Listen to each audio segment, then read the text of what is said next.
Now it's time to start putting the frets in this neck. We've got the finish done, we have the stain done, new inlays. Next step on this one, let's go on ahead and give it some frets and give it basically some railroad tracks. These are some massive frets. I'm using Jescar's 58 118 fret wire in stainless steel, which is the biggest fret wire you can get. I've already taken the time to go on ahead and cut my frets to length for each individual slot. I have, as you can see, already put one in. Did that just so I could get things set as far as my fret roller goes and things like that, so I can get them radiused. As I said, I already have them cut, but I like to radius my fret wire after I cut it, so that I can measure each one individually and put it in place.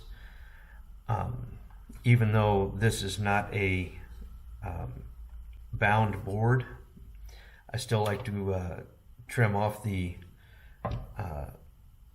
ends of the tangs so they don't stick out at all, and then I'll go back and probably fill those in a little bit. I have a fret wire tang cutter that I use to trim those off with. I have my fret roller.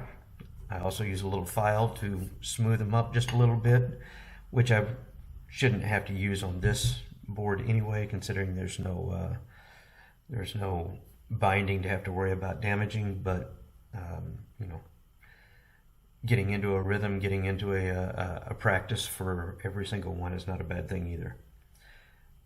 So what I'm going to do now that I have my fret wire cut, also I was going to say that I'm going to show 3 different ways that I use to install the fret into the board, whether it's using a small dead blow hammer or any kind of mallet. And I've also used to use this mallet quite a bit, but then I picked this one up and it works really, really well for me. I like it a lot. I like how it works better. I also have a vice grip style fret press that I can use, and I like using this particular one because I've got different pads that I can put on the backside, whether they're flat for the flat part of the board. I've got that rounded one that you see here, which works really well for this transition area, and then I also have a curved one which catches the rounded part of the neck back here, just like this fret rest or neck rest that I'm using here does.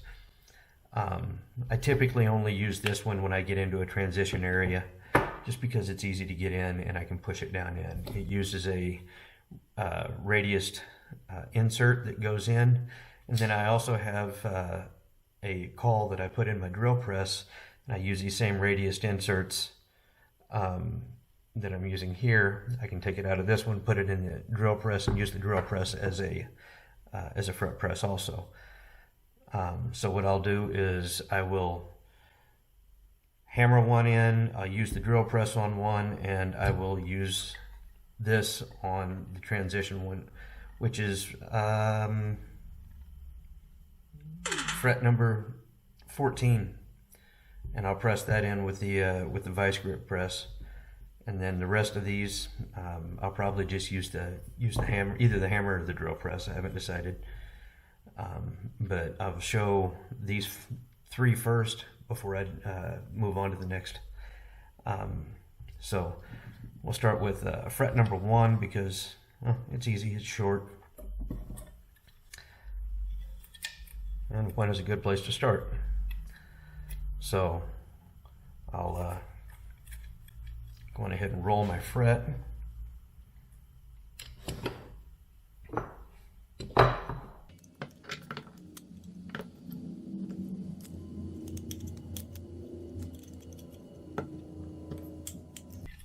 couple times through the roller. I like to roll them to where they are slightly under radius. So now that I have this one radiused, my number 1 fret wire radiused, I'll use my tang cutter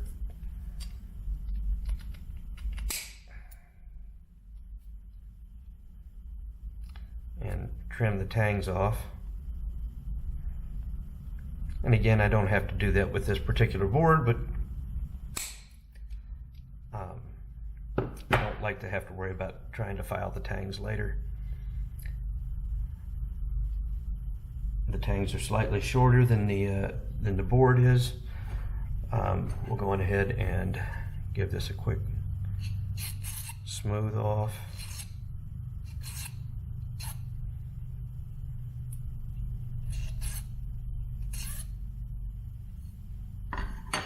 Here we go.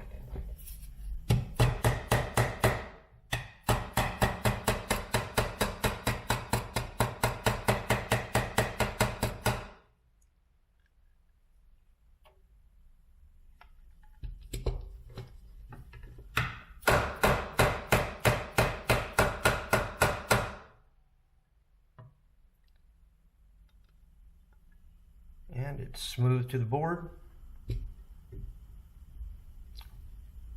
Matches the radius of the board, and that's exactly what we're looking for. So like I said, this is a 12-inch board. I have my 12-inch insert. What I like to do with this is just try to secure it in just a little bit so that it's not going to go anywhere.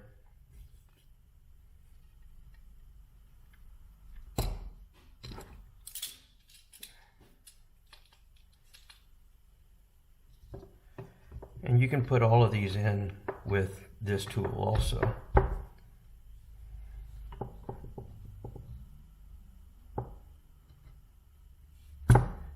All you do is squeeze it down. Oops.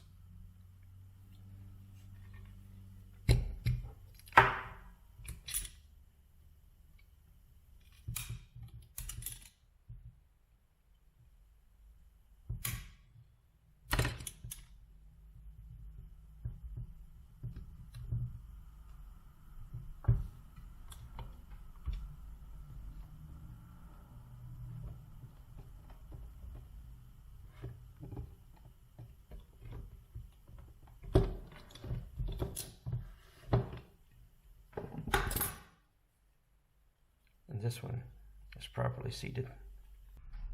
Okay, now that I've got my drill press set up, as you can see, I've got my 12-inch radius press put into the caul, chucked into the drill press. I've got my block to hold the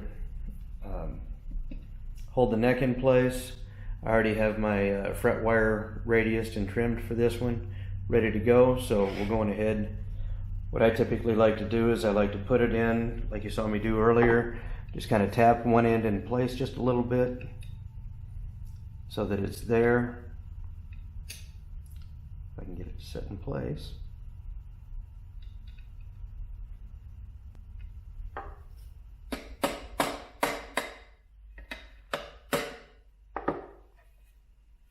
Make sure that I'm got my tangs all the way in, which I do, and then I'll take the drill press. And normally when I do something like do it with this tool, do this with the drill press, what I'll do is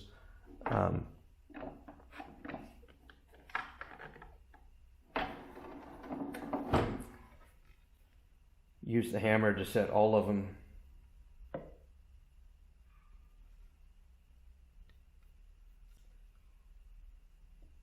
use the hammer to set all of them on one end like I did there, and I can just go through and I can just press, move it, press, move it, press, move it.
All right, now that I've got all 22 frets in, we're going to go through and trim off the ends of each one. I got a really cool, neat little tool to do this with. Brand new tool to me. I just picked this up. Just got this delivered when I got this fret wire delivered a couple days ago. So I'm going to start at one end, trim off each one of these. This is supposed to trim it off perfectly flush, so this will give me a chance to try it out and tell you what I think.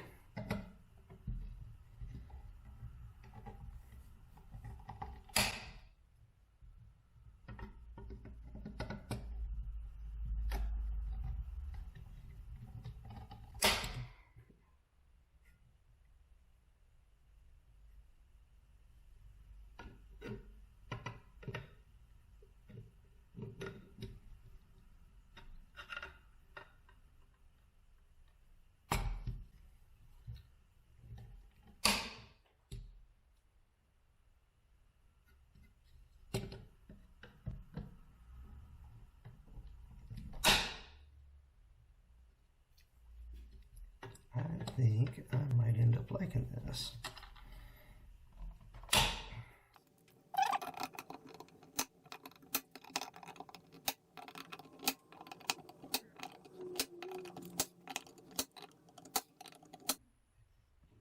Wow, that's nice.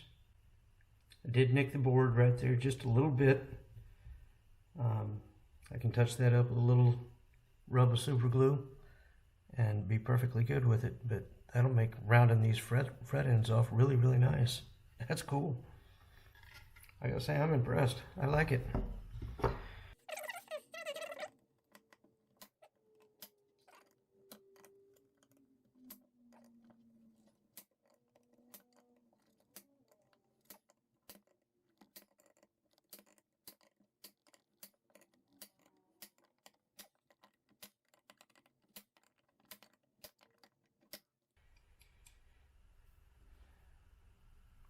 Quite the tool.